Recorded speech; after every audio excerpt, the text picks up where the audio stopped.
Fala galera, beleza? Estamos aqui em mais um episódio do Por Dentro da Rede e hoje eu tenho a honra de receber aqui nesse episódio o Gensen Costa, sócio fundador da Fatorial Investimentos. Gensen, obrigado pela participação, prazer ter você aqui. E o Gensen tem muita experiência no mercado e topou vir aqui para trocar um pouco dessa experiência com a gente, contar um pouquinho da sua trajetória. Gensen, obrigado pela participação, por favor, se apresente, conte para a turma um pouquinho de você, um pouquinho da Fatorial.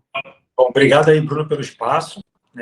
Eu fundei a Fatorial, sou engenheiro civil, vim para o mercado financeiro em 2005, não sabia nada de mercado financeiro. Entrei como estagiário numa corretora e em 2014, como diretor dessa corretora, eu decidi sair. E no meio desse caminho, eu optei em fundar um escritório. No momento, nem era Fatorial que se chamava, era outro nome. A gente mudou o nome ali em 2015, 2016. Eu, como muitos de que fundaram os escritórios, não tinha relacionamento com os clientes, né? Comecei a buscar cliente a partir de 2014 e não fui um banker nos anos anteriores, né? Então, eu parti para captar meus relacionamentos a partir de 2014. A Fatorial cresceu nesse momento, do início de 2014 até hoje. Eu digo que é 2015, né? Porque é 2014, outubro. Até hoje, esse ano, a gente hoje tem Rio e São Paulo, basicamente, nossos escritórios. A gente tem aproximadamente 2.600, 2.700. Nós somos parceiros XP, né, que foi a corretora que nos deu a abertura lá atrás. E a gente não é só um agente autônomo, né? A gente tem outros negócios. Desde 2016, a gente já foi diversificando um pouco da receita. Então, a gente vem vivendo esses momentos aí que vem sempre mudando, né? As pessoas estão com medo agora do novo governo, mas lembrando, claro, que eu comecei a empreender muito próximo do início do final do governo da Dilma, né? Então, sabe aí do que a gente vai falar, é mais um momento. Vamos lá. Ah, legal, Janice. Eu vou voltar em alguns temas que você tocou aqui, mas antes, só para a turma também que está procurando oportunidades dentro do mercado, você comentou que a Fatorial hoje vocês ficam com a unidade no Rio de Janeiro e em São Paulo, é isso? Isso. Então, basicamente, nós somos formados um pouco diferente que a grande quantidade das redes de escritórios de agentes autônomos da XP. A gente gosta de contratar, basicamente, pessoas que não têm experiência, mas que, primeiro, querem, né, ou seja, a vontade, né, a garra. Segundo, que tem um interesse pelo mercado financeiro. E terceiro, que não é fator decisivo do sucesso ter relacionamentos. Ajuda, mas não necessariamente. Então, a gente contrata desde pessoas com menos idade, né, acabando de sair da faculdade, até pessoas que têm mais idade, que acabaram de se aposentar, ou qualquer mudança de carreira que a gente possa fazer. Eu conto um pouco dessas histórias aqui para vocês. Ah, bacana. Então, assim, já elucidou bastante, acho que o pessoal ficou bastante feliz em ouvir. Então, para você acredita que mesmo aquela pessoa sem experiência, afinal, você também é engenheiro, né? Você fez uma transição da engenharia para o mercado financeiro, então você acredita que tanto às vezes quem está começando do zero ou alguém em transição de carreira tem possibilidade de dar certo nesse mercado? Você não acha que necessariamente, como alguns acreditam, precisa ser gerente de banco com carteira, só para vir tomar carteira? Não, eu acho que tem espaço para todo mundo, Jansen. Tem espaço para todo mundo. O que é importante colocar a gente elenca algumas coisas importantes para o sucesso do agente autônomo. Primeiro, ele tem que ser comercial, né? O clássico agente autônomo que a gente está dizendo aqui, que é o hunter, né? Aquele cara que busca o negócio, ele tem que gostar de pessoas. Se ele não gostar de pessoas, não é a profissão para ele. Ponto. Dois, ele tem que conhecer do produto. Ou seja, ele tem que dominar ali aquele produto que ele está vendendo, né? Que, obviamente, não dá para vender uma coisa, na minha concepção, que você não entende, né? E terceiro, obviamente, você tem que ter a capacidade de conversar com as pessoas e entender, ao longo de um tempo, você vai ganhando experiência, o risco que essas pessoas estão dispostas a fazer. E aí a gente tem um pouco do papel que o escritório acaba ajudando na questão da alocação do cliente. Então, a gente busca pessoas sem, às vezes, experiência ou mais novos, porque vem com menos vício, tá? Mas tem um lado também que aquele que saiu do banco já tem um relacionamento formado e, às vezes, é um pouco facilita esse processo. Mas não é uma verdade. Não há uma proporção direta que todo assessor de sucesso vem de um banco, tá? Eu mesmo nunca tive carteira, mas, obviamente, a intensidade do trabalho comercial é que vai gerar o resultado. E também tem que ser bastante honesto. Em 2014, eu já era CFP, Ou seja, eu já tinha me preparado tecnicamente para que no momento da transição eu já tinha o CFP. Então, aquilo que as pessoas almejam hoje em 2022, 2023, já em 2014 eu já tinha tirado a certificação. E aí, obviamente, ao Tirou longo do bem tempo, cedo, hein, Jensen?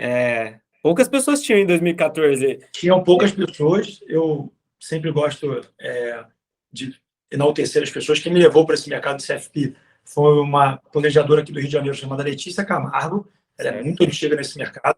Ela, basicamente, ela mostrou essa certificação para mim. E em 2014, pasmem, né? Era obrigatório um banco ter uma quantidade mínima de pessoas no private CFPs. Então, existia uma exigência mínima de 70%, 80%. Tinham poucas pessoas e a Ambima tinha essa regra.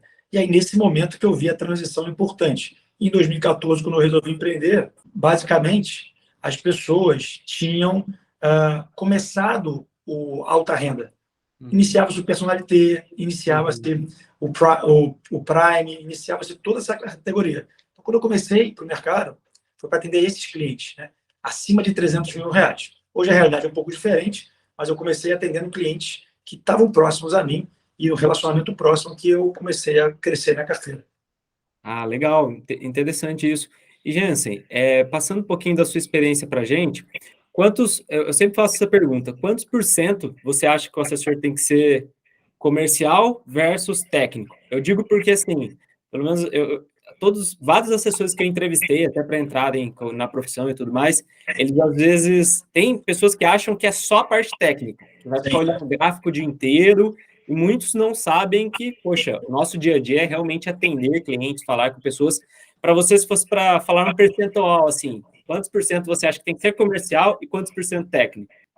Bom, percentualmente falando, e da maneira com que eu me coloco, eu diria 50-50. Ou seja, eu acho que a importância é igual para os dois lados. Mas dizer para você que eu uso o meu técnico para convencer ou conversar com o cliente, eu diria que é 90-10. Ou seja, eu sou muito mais comercial do que técnico. O que significa? Se eu usar o techniquez, ou seja, falar de volatilidade, padrão, Sharpe, todos esses termos técnicos e até esse sopa de letrinha, que eu acho que as pessoas não conhecem, as pessoas não sabem o que é uma LCI, as pessoas não sabem o que é uma LCA. Se você fala que tem uma LCA de 100% do CDI, você praticamente falou uma coisa que a pessoa não entendeu nada.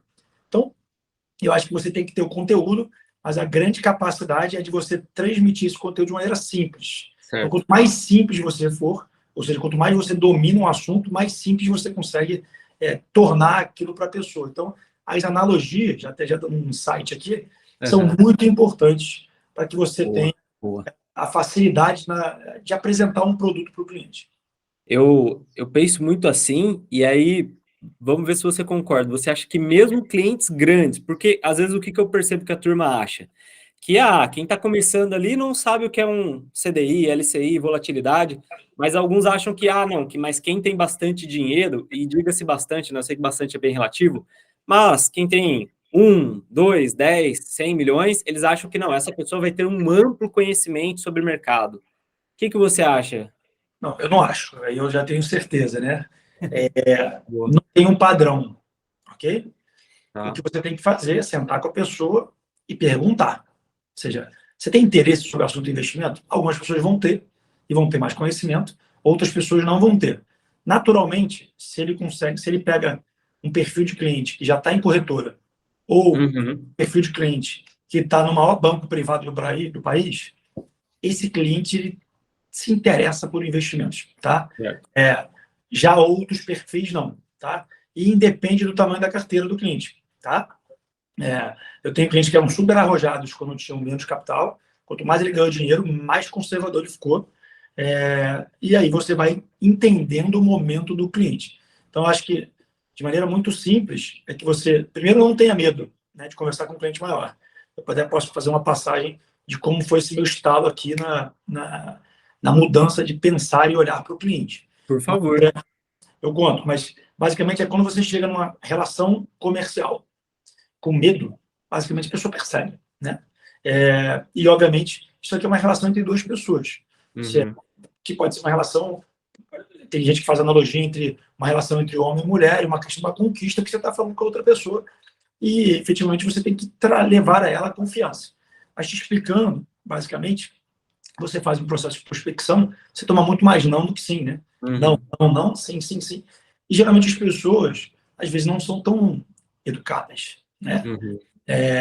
E aí, um assessor, num dado momento, na minha carreira aqui, um assessor que trabalhava com a gente, me levou na frente de um cliente, e eu não o conhecia, e era para prospectar esse cara pelo menos um pedaço do dinheiro dele. É um cara bastante grande, não é um cara milionário, é bilionário. E eu acho que eu nunca fui tão bem tratado por uma pessoa. Ou seja, a pessoa foi muito aberta para eu conversar, e eu falei, se eu tivesse a capacidade de agregar alguma coisa na vida dele, que ele não tinha ouvido até aquele momento, que ele me desse um crédito. E naquele momento ele falou, pô, você falou coisas que eu nunca ouvi, pô, eu quero avançar nesse processo. Então, o que é importante? Você tem o conhecimento, mas você não tem que ser arrogante no sentido de dizer que você sabe e o outro cara não sabe. Você tem que explicar aquilo que você consegue para a pessoa. Então, de maneira muito simples, até que foi uma questão que aconteceu semana passada. Um cliente meu me indicou um outro cliente, e aí é uma questão de percepção da pessoa, né? Esse cliente tinha R$ 1,5 milhão na poupança. Certo. Para uma pessoa ter R$ 1,5 milhão na poupança, e ela recebe tantos inputs na internet, que poupança é ruim, que poupança é aquilo outro, tem algum motivo, tem algum sentimento, está agarrado a alguma coisa. E pasme, o cliente me procurou não para aplicar o dinheiro melhor em renda fixa, foi para saber como é que ele mandava o dinheiro para fora do país para aplicar em renda fixa lá fora, de uma maneira simples. E eu disse para ele, falei, ó, você não conseguiu tirar o dinheiro do pior produto de investimento do país, e você está querendo investir um produto lá fora, em renda fixa. Era um cliente da Caixa, eu fiz o cliente simplesmente mudar a aplicação dele da poupança para uma LCI da Caixa. Né? Legal. Comigo? Não, na Caixa. Aí você fala, por que você fez isso para esse cliente? Porque eu fiz tão bem para esse cara, eu agreguei tanto na vida desse cara e ganhei zero. Isso é uma coisa importante. As pessoas têm que estar acostumadas no trabalho de agente autônomo, às vezes, a ganhar zero, que eu tenho certeza que isso em algum momento vai voltar. Então, fica a dica aqui, atenda a pessoa como se ela fosse um parente seu que precisa de uma ajuda, não necessariamente fique pensando quanto dinheiro você vai ganhar, e em algum momento ela vai abrir a conta com você. Então, eu fiz ele fazer isso, ele vai fazer, e em algum momento a Caixa vai não tratar bem, não vai ter acesso, e aí o cliente vai cair no colo de uma maneira simples para mim. Você dá antes de pedir, né, Jansen? Você entregou alguma coisa para o cliente, gerou valor para ele, e uma hora, naturalmente, estatisticamente, uma parte vai voltar para a gente como dinheiro, como cliente, como indicação, alguma forma. É isso que você acredita? Eu acredito em gênero, número e grau disso aí. Eu acredito que toda ação positiva, o resultado dela não é imediato, assim como uma ação negativa, ela, na grande maioria, é secundária, né? Essa desculpa, ela é imediata. Você quer fazer o mal a alguém, o retorno é muito rápido, né? Você vai ali, quer fazer mal, quer sacanear uma pessoa no trabalho, você vai fazer o mal para ela, imediatamente você vai ter um resultado positivo daquilo que se satisfez, né? Quando você faz uma coisa boa, nem sempre o resultado é imediato. Então, toda vez que eu agir para alguma coisa, eu penso qual é o melhor resultado no longo do tempo. Você aprende, eu diria que você aprende, mas eu diria que você vai ajudando as pessoas e as pessoas em volta acabam te ajudando. Então, é importante isso, que você deixar claro e se relacionar com pessoas. Importante deixar claro que a gente está na era da tecnologia. Certo. Todo mundo quer ter tudo acesso na palma da mão, mas ninguém quer falar com robô. Então, diz para alguém que quer falar com alguém do outro lado que ele não conhece, dentro de uma plataforma digital, e, obviamente, que esse cara tenha 5, 6, 10 milhões de reais. Ele não vai falar nunca, entendeu? E, obviamente, isso muda a percepção das pessoas, e o assessor de investimentos pega esse gap, que é o relacionamento com as pessoas. Então, deixa eu pegar esse gancho, porque principalmente, acho que depois da pandemia, virou-se muito frequente o home office, claro, e eu acho que aumentou muito o número de reuniões que a gente faz online, né, como estamos fazendo aqui via Meet. Sim. Na sua percepção, principalmente atendendo aí clientes alta renda ou private, quanto é importante ainda o olho no olho, ou você acha que não é importante, você acha que dá para ficar só dentro do escritório fazendo reunião online? Você encontra os clientes presencialmente, grandes capitais como Rio de Janeiro e São Paulo, a gente sabe que o deslocamento não é fácil, mas você gasta tempo, energia e dinheiro mesmo para fazer essas visitas? Como que você acredita nessa relação, Jensen? Então, eu preciso sempre fortalecer laços, ok? Não existe laços fortalecidos entre duas telas, ok? Não existe relacionamento entre pessoas em duas telas. Então, já te respondendo, ela é importante, ou seja, ela facilita, mas ela não pode ser o drive do processo. Então, obviamente, estar na frente da pessoa faz muita diferença. Então, é igual a gente comentar e falar que, não, eu captei um cliente por telefone e simplesmente falo com ele por telefone. Você não tem um relacionamento com ele. Você cria relacionamentos estando com essas pessoas. Não necessariamente só falando de produto, mas estando nos momentos que efetivamente você está aí no momento off, né, fora do teu trabalho. Então, aí tem uma outra dica que eu largo aqui, as pessoas às vezes querem captar clientes em qualquer local, né? E eu digo para as pessoas aqui no nosso escritório, a gente tem que ter afinidade com o cliente. Não necessariamente você precisa ser igual a ele, mas tem que ter assuntos em comum, que não a parte de investimentos. Então, por exemplo, eu não sou um cara que fuma, mas eu sou um cara que pratica esporte. Okay. Eu não vou ter cliente, eu não sou um bom assessor para atender um cara que fuma charuto. Porque sabe quantas vezes eu vou estar com ele fumando charuto? Nunca. Então, esse cliente potencialmente não é um cliente para mim. Então, eu também não sou um cara que beba uísque. Então, ou seja, eu nunca estarei numa whiskeria lá bebendo com um cliente. Mas eu posso encontrar ele numa parte de vinho, eu posso encontrar ele num outro assunto. Então, é sempre importante você entender que relacionamento tem que ter um pouco da afinidade. Ok. E é muito comum, até para dar outra dica também, o assessor achar que ele tem que atender o mundo inteiro. Né? Precisa atender o mundo inteiro. Se você tiver 100 bons clientes, 100 clientes, que eu acredito que é o número ideal, tá ótimo.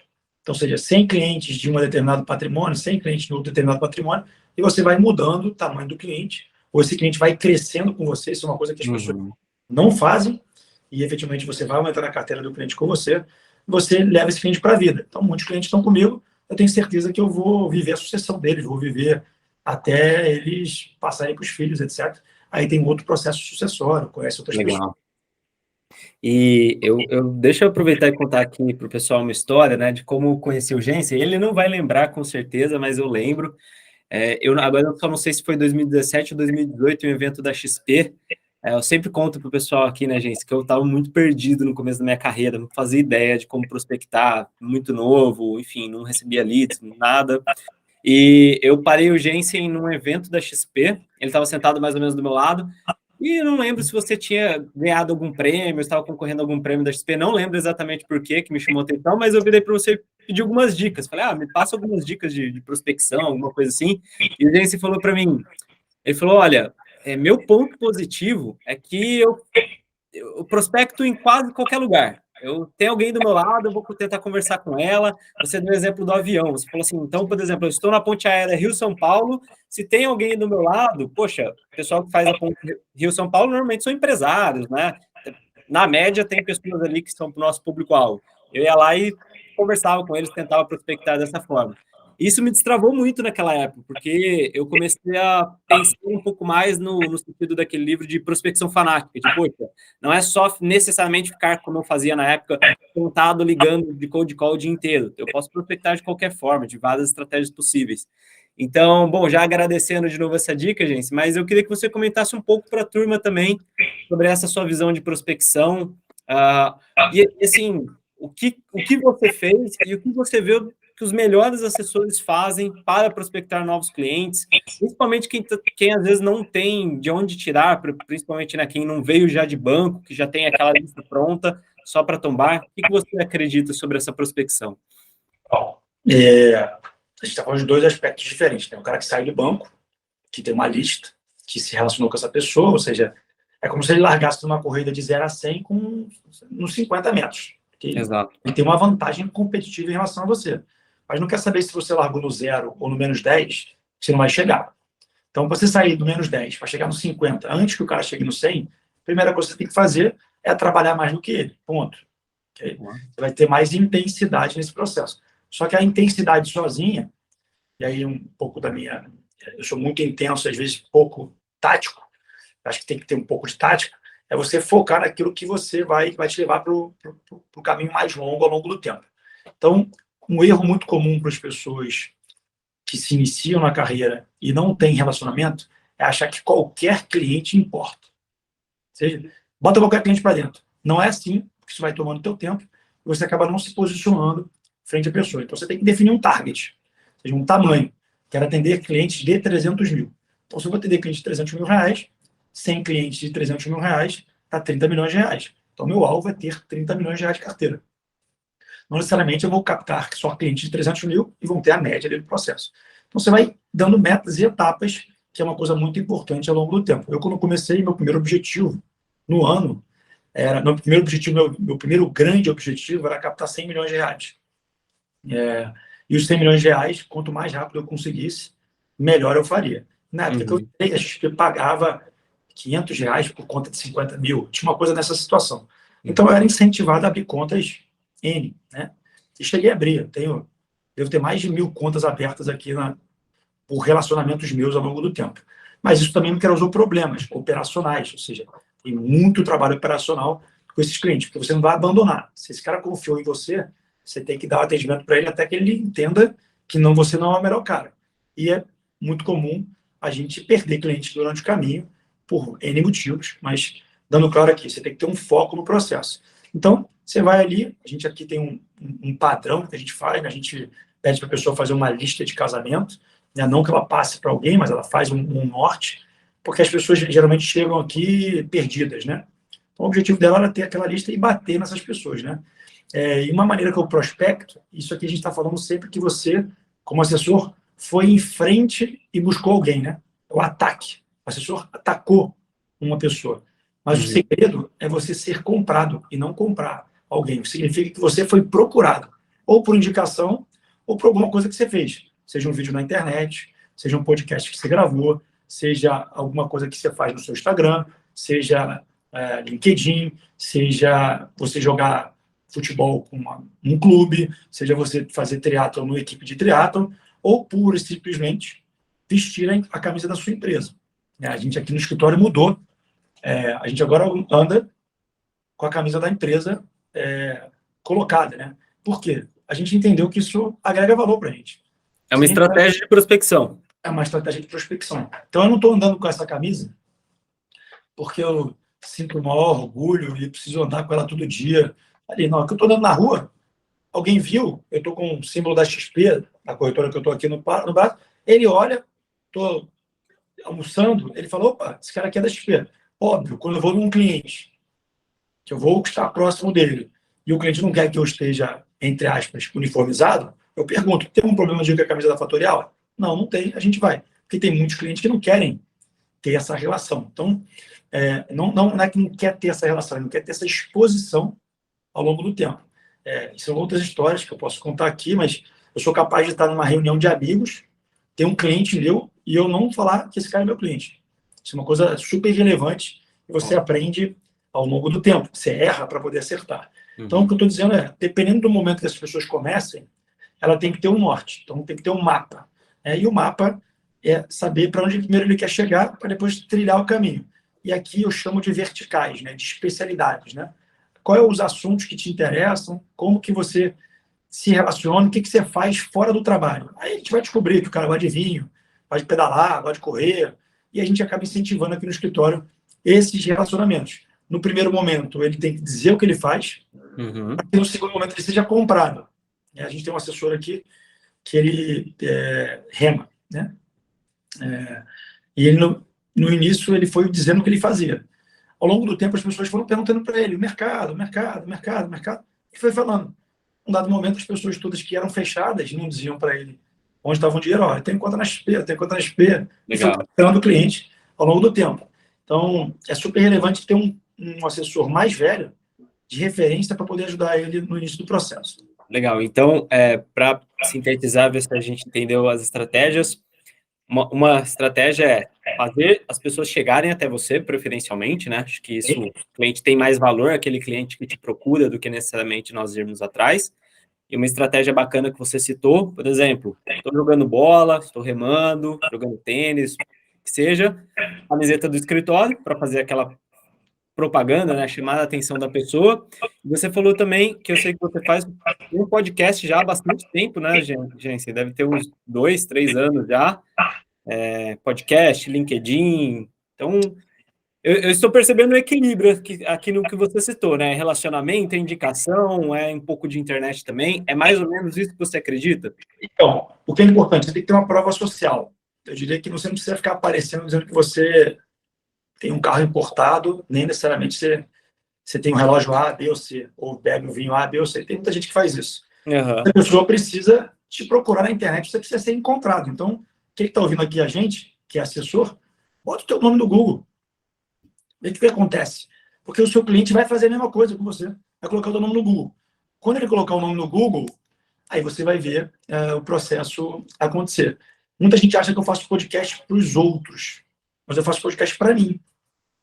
Eu tenho uma característica muito que eu digo que é muito importante para mim, que é a minha disciplina. Então, isso me dá uma disciplina diária de eu ler o jornal todo dia, eu me buscar as informações fora, e praticamente 6, 7 horas da manhã, eu tive uma entrada tão grande de informação que eu tive que resumir em 10 minutos, que não tem assunto que meu cliente vai querer falar comigo, que eu não sei.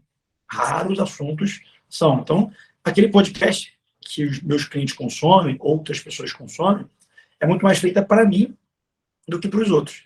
E aí eu acho que é isso que fica verdade no processo. Eu faço, sim, há 630 dias aproximadamente úteis esse podcast. Então, eu quero chegar no 1.000, eu quero chegar no 2.000, eu quero chegar no 3.000, mas muito com esse foco de poder ajudar. E hoje eu uso ele como um modelo de captação, ou seja, eu chego junto ao cliente, pergunto se ele se interessa por investimentos, ele fala, pô, me interessa. Ok, pega o meu podcast que eu faço todo dia. 630 episódios, super reforço de marca, né, gente? Perfeito. Mas eu adorei o que você falou, porque, assim, eu também sempre fiz palestras, e o que eu gostava muito das palestras sobre investimentos é que eu também estudava para fazer as palestras. Então, eu acho que o período que eu mais aprendi sobre investimentos foi durante a pandemia, que aí eu comecei a fazer lives, e aí como a live, em tese, eu sentia menos resultado do que a presencial, eu fazia 2 lives por semana, né? Eu fazia bastante volume para ter algum resultado. E eu tinha que estudar sempre um tema diferente. Então, eu acho que foi um momento de aprendizado muito, muito importante. Legal que você falou isso do podcast, porque eu acho que é um reforço de marca. Poxa, a pessoa vai lá te conhecer, você fala, olha, eu tenho um podcast aqui com 630 episódios. Eu sinto que o cliente, ele tem medo da gente, né, gente? Quando ele ainda não conhece a gente. A pessoa tem, sei lá, vamos colocar R$1 milhão aplicado. Quem tem esse dinheiro tem medo de deixar nas mãos, né, entre aspas, de uma pessoa. Acho que a confiança, talvez, para mim, é o maior ativo do assessor de investimentos, fazer as pessoas confiarem em você. Porque, no final das contas, pode me corrigir se você não concordar, eu acho que no fundinho de cada um ali tem o medo de confiar em alguém o seu patrimônio. E se o medo, se essa confiança é resolvida, eu acho que fica muito mais fácil a prospecção. Eu concordo com você, e a confiança você não adquire de um momento para o outro, é ao longo de um tempo. E você constrói ao longo de um tempo e destrói no primeiro minuto, ali no que você possa fazer. Então, é um processo de longo prazo e é um processo de tijolinho a tijolinho. Então, muitas das vezes, é comum você prospectar uma pessoa, ela não querer falar com você agora, e em algum momento no futuro ela manda mensagem no WhatsApp de novo, e aí, ainda está na XP? Não é que eu já estou. Eu estou porque eu sou o dono aqui, no caso, eu sou sócio fundador da Fatorial. Ou ainda está na Fatorial? Estou, continuo. Então, as pessoas, ela tem um ciclo de compra, né? Ela tem um ciclo de relacionamento diferente. Mas a confiança, ela é o que pode levar o assessor ao sucesso e pode levar o assessor ao fracasso. Lembrando que ele pode pegar a confiança e aplicar em produtos que não fazem bem ao cliente, ou, obviamente, ele tem uma cabeça de alocação equivocada, toma decisões incorretas. Então, a confiança é um poder que tem que ser muito bem utilizado. Legal. Esse último gancho, que é bem interessante, gente, eu tenho casos, por exemplo, de clientes que às vezes eu conversei há 4 anos atrás e de repente, ou conversei algumas vezes depois com eles, mas eles ligam um dia, ó, que é exatamente o que você falou. Tá na XP ainda? Quero investir. Você, em todos esses anos de carreira, já passou muitas vezes por isso? Quanto tempo, assim, tem alguma história que você lembra que, poxa, anos depois de eu falar com o cliente me liga e a gente aplica. Eu falo isso porque às vezes a turma fica muito ansiosa, né, no primeiro mês, segundo mês, e por vezes eu falo, demora um pouquinho, né, até as pessoas realmente confiarem em você e realizarem a aplicação. Sim, começar a falar de trás para frente, né? Os 6 primeiros meses eu também fui ansioso. Eu captei, acho que, sei lá, 3 milhões, 4 milhões. Foi meio que uma exponencial, mas eu nunca parei de ligar. Eu nunca parei de me relacionar. Eu nunca parei de ir buscar as pessoas. O que acontece é que as pessoas começam, não há um retorno imediato e desistem. Uhum. Eu diria para você que você só pode desistir. Eu diria que se você for muito ruim, depois de 12 meses, assim, no mínimo, assim, acho que é praticamente impossível você não ter sucesso depois de 12 meses insistindo todos os dias. Mas lembrando que um dia que você deixou de fazer foi um dia que você perdeu, que a conta vai chegar lá na frente. Mas te respondendo, tem clientes que geralmente vão te testando, né, ao longo de um período, mandam mensagem, saem, clientes que voltam também, cliente que às vezes não está satisfeito, que às vezes você diz eu tenho uma história até engraçada. Eu tinha uma cliente aqui que ela veio, ela procurou a gente, a Fatorial, a XP, e outros 2 bancos, né? Os 2 bancos e a mim, os 2 bancos tinham uma carteira recomendada iguais, parecidas, só que eu olhava para o retrovisor, e a minha carteira ela era diferente, era mais conservadora e diferente, completamente diferente. Como eu, Jansen, fui equivocado, ou seja, não fui o melhor vendedor, não expliquei da melhor maneira, eu não converti o cliente, eu perdi a cliente. Só que como o banco, naquele momento, alocou, não entendeu o cliente, tinha muito risco na carteira, ela perdeu o dinheiro, ela revisitou aquilo que eu tinha feito e perguntou para mim o que tinha acontecido com a carteira. Quando ela olhou o que tinha acontecido, que era basicamente conservadora, porque eu estava tirando uma pessoa do banco para cá, e isso é um apelido um pouco da primeira onda, ela veio para cá, para ser minha cliente. Então, outra dica que eu dou para você, o assessor ele quer ser o cara mais esperto do mundo na alocação, quer fazer a coisa mais complexa. É verdade. O cara quer alocar os fundos mais raiojados e quer vender aquilo como se fosse espetacular. Vai uma dica. O cliente não quer saber se a carteira do banco versus a sua é mais ou menos arriscada. Ele vai olhar o resultado final. Ele não quer saber se ele é mais arriscado ou não, porque o cliente não é perceptível para ele se ele tem um risco A maior lá ou B aqui. Então, uma maneira simples de entender. Se o cliente tem tudo contigo aqui, renda fixa, e só tem risco no banco, e basicamente ele entende isso, ele vai entender que a carteira de lá pode dar mais rentabilidade do que a sua. Mas digamos que ele não saiba. Ele tem todos os fundos de ações do banco e tudo de renda fixa contigo. E, por acaso, a bolsa muda, não sobe 13%, sobe 100%. Okay? Subiu 100% lá e a tua carteira cresceu 10%. Ele não entende nada. Ele vai sacar o dinheiro daqui e vai dar tudo para o banco. Pode ter certeza disso. Como o inverso também é verdadeiro. Mas você explica para o cliente. Então, o que eu estou querendo dizer? Você pode saber que há diferença, mas você tem que explicar para o cliente. Então, outra dica, é a questão educacional. E o seu cliente não deve estar por você pela taxa de produto que você dá para ele, e sim pela capacidade que você tem de o ensinar a ser o melhor investidor. Aí você vai falar, mas se tu ensinar o cliente, ele não precisa de você. Eu falo para meus clientes, eu estou te ensinando para você não depender de mim, mas você vai querer falar comigo, você vai ter uma visão e eu vou ou corrigir ou eu vou somar a sua posição. Então, eu acho que isso, inclusive, nos ajuda, né? Porque um cliente que sabe muito pouco, muitas vezes é difícil trabalhar, né, Jensen? Eu acho que o cliente um pouco mais informado, ele facilita o nosso trabalho. No final do dia, a gente sabe que nós que estamos aqui todos os dias olhando o mercado, vamos saber mais que o cliente no final das contas. A gente vai conseguir ajudar ele de uma forma ou outra. É muito difícil. Às vezes eu percebo que quem está no começo tem dificuldade realmente de entender isso. Acredito que o cliente vai embora porque ele já sabe tudo. Não, por mais que a gente ensine o cliente saiba, eu acho que nós estamos aqui, falar os dias úteis, 252 dias úteis no ano. O cliente, por mais que ele se interesse, vai olhar quantos dias no ano? Uma vez por semana? Isso. E tem outros detalhes que também é importante, que cabe a você, assessor, cabe a nós, né, assessores, entender no detalhe. Então, o cliente não precisa saber que a previdência regressiva tem uma regra, progressiva tem outra.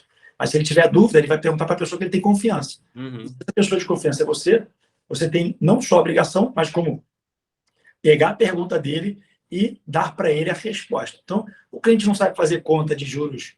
Quando eu falo que não tenho cliente, pensa que o cliente não sabe fazer a conta de juros anual para mensal, de anual para diário, não sabe que tem OF em 30 dias, não sabe que a tabela de IR é tanto, e ele também não sabe o que é LCI, o que é LCA e CDB. Ele não sabe, mas ele está louco que você explique para ele que se ele tirar todo o dinheiro dele da poupança, R$ 1 milhão, e colocar todo o dinheiro dele espalhado em vários bancos que tem o FGC, ele vai ter a mesma garantia. Você deu um ponto de confiança, que obviamente ele tem acesso a um produto que ele não tinha. E aí, obviamente, você vai dando acesso, dando a confiança e vai educando o cliente. Então, uma coisa que às vezes acontece, e aí, de novo, é o assessor querendo fazer pouco trabalho para ganhar muito dinheiro. É muita concentração do mesmo produto na mesma carteira do cliente. Então, a gente tem uma regra aqui que é a não concentração, né? Ou seja, vai comprar um crédito privado, 2% da carteira do cliente. Vai complementar no produto, tem um limite de alocação. E você começa a mostrar para o cliente. Então, como eu falei com você, eu estava num evento aqui de Private Equity, mais cedo, é um produto que as pessoas não conhecem. Como é que eu vou chegar agora e vou dizer para o cliente, ó, vem cá, coloca aqui 3% do teu PL, o negócio vai ficar 10 anos aplicado. Eu falei, não. Aplica aqui um pouquinho, quanto que você pode perder? 50 mil, ok. Bota aqui 50 mil, e depois que esses 50 mil virar 100, ele vai falar, pô, maneiro, gostei, vamos pra caceta, vamos pro próximo. E aí você fez uma venda, otimizou o teu tempo, você vai fazer todas as outras vendas, tá claro? Só que o cara quer fazer uma venda, resolver a vida dele. Quer botar 10% do negócio. Aí dá errado. Vira vinagre, vira azeite, né? Vira qualquer coisa, e o cliente perde dinheiro e perde a conta. Eu acho que a gente tem que acostumar um pouquinho com ter essa paciência, né, gente? Hoje a gente é muito impaciente, eu me incluo nisso também. Só que no mercado, no empreendedorismo, não tem muito como fugir dessa regra, né? E o tempo do cliente normalmente não é igual ao nosso tempo. Eles demoram um pouco para entender, pegar confiança, né, e fazer ali o que a gente está, às vezes, recomendando, ou o que a gente acha que é o ideal. Eu também acredito muito em escalonar o cliente. Às vezes, eu gosto muito de trabalhar com renda variável, mas sempre gostei de vamos colocar 5% da carteira primeiro, ver como que ele sente quando o mercado dá uma queda, será que ele se desespera? Acho que assim também dá muito menos dor de cabeça para o assessor. E uma coisa importante, saiba dizer não para o seu cliente. Ok? Você falou de renda variável, se o cliente for olhar pelo retorno, ele vai querer colocar todo o dinheiro dele em renda variável, na hora que a bolsa virar, já sabe o que vai acontecer. Então, você sentiu que o cliente está ali aumentando o risco, quer sempre aumentar o risco, e você não freia ele, você pode perder o cliente por isso, porque você não freou o cliente. Então, esses detalhes, essas nuances, são muito importantes para você ali sentir o cliente. Porque você sabe quando o cliente está insatisfeito, a rentabilidade não está boa, não está legal, você tem que ter essa sabedoria. Fantástico, gente, fantástico, e tenho certeza que a turma, comentem aí o que vocês acharam desse bate-papo, porque justamente eu acredito que vocês pegaram um pouquinho dessa experiência, dos nuances, dos detalhes que o Jensen comentou aí, tenho certeza, poxa, ficou fantástico e muito esclarecedor, excelentes dicas. Jensen, obrigado pela presença, a turma que quiser entrar em contato com a Fatorial, depois você passa algum contato para a gente deixar aqui na descrição do vídeo. Tudo bem, à vontade. As pessoas vão me achar muito fácil nas redes sociais. Jansen Costa, né? Tá lá no LinkedIn, pode me adicionar. No Instagram, pode me adicionar. Posso marcar aqui no vídeo também? Pode marcar, fica à vontade. E, Bruno, muito sucesso com o teu projeto. A gente precisa de pessoas como você, ajudando os assessores com informações. Continue crescendo esse canal. Conta com a gente aqui, conta com a Fatorial, conta comigo para ajudar você a mudar de patamar aí nesse processo de educação dos assessores. Maravilha, gente. Foi uma honra, foi fantástico, uma aula para todos aqui, eu tenho certeza. Muito obrigado pela participação, está sempre convidado a voltar aqui. E, turma, obrigado por assistir essa aula, na verdade, esse vídeo. Lembra de se inscrever aqui no canal e deixar esse like. Valeu!